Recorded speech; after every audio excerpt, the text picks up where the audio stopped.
මෙන්න මේවා නම් වෛරල් වෙන්න ඕන ප්‍රොඩක්ට්. මම මේවා ගොඩාක් කාලයක් තිස්සේ යූස් කරනවා. හැබැයි මේවා වැඩිය වෛරල්. පළවෙනි එක තමයි වැසලින් එකේ මේ ඇලෝවෙරා බොඩි ලෝෂන් එක. වැසලින් එකෙන් කොච්චර බොඩි ලෝෂන් ආවත් වැසලින් කිව්ව ගමන් ඔලුවට එන්නේ මට මෙන්න මේක. මේකෙන් ටක් ගාලා ස්කින් එක මොයිස්චරයිස් කරගන්න පුළුවන්. ඊළඟට මේ කොකනට් ඔයිල් එක. මේක තමයි මම ඔයිල් මසාජ් කරන්න යූස් කරන්නේ.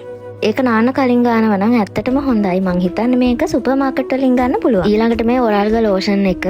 ස්කින් එකේ කොරල වගේ තියෙනම් එක්ස්ට්‍රා ඩ්‍රයි ස්කින් එකක් නම් හයිලි රෙකමන්ඩ් කරන්න පුළුවන්. මම නම් මේක ගන්න කකුල් වල. ඔයාගේ කොණ්ඩේ යනවා නම් මෙන්න මේක යූස් කරලා බලන්නකෝ. මේක හදලා තියෙන්නේ මේ බෙටි දාලා.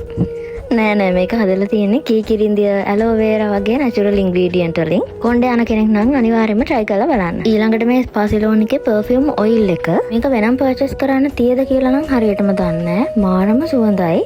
මේ වගේ චුට්ටක් අරගෙන පල්ස් පොයින්ට් වල ගාගත්තොත් දවසම සුවඳට ඉන්න පුළුවන්.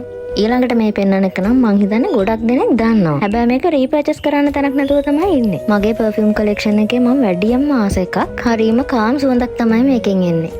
ඔයා මෙතනින් කීයක් යූස් කරලා තියෙනවද? පහලින් කමෙන්ට් එකක් දාන්න. බයි බයි.